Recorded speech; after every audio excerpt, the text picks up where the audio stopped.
Assalamualaikum warahmatullahi wabarakatuh. Jumpa lagi bersama saya. Di video kali ini saya akan membahas updatean terbaru dari aplikasi YO WhatsApp versi 9.85.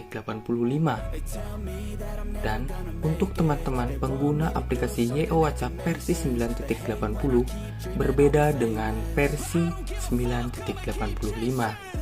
Maka dari itu, untuk yang sebelumnya pengguna YO WhatsApp versi 9.81, ini dia updateannya, yaitu YO WhatsApp versi 9.85.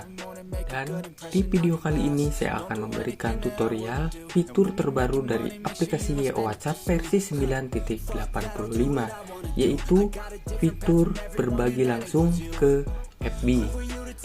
Untuk mengaktifkan fitur tersebut, pertama-tama teman-teman masuk ke kolom status yang ini.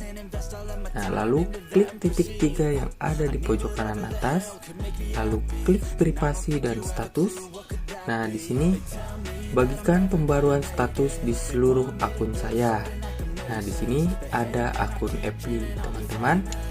Klik saja dan akan otomatis meminta koneksi aplikasi YO WhatsApp ke aplikasi FB.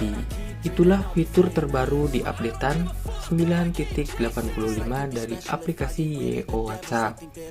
Jika teman-teman masih mengalami masalah di updatean terbaru dari aplikasi YO WhatsApp versi 9.85, tulis saja di kolom komentar biar kami yang menyampaikan ke pihak developer. Saya Sunanto Wijaya, sampai jumpa di konten saya selanjutnya. Wassalamualaikum warahmatullahi wabarakatuh.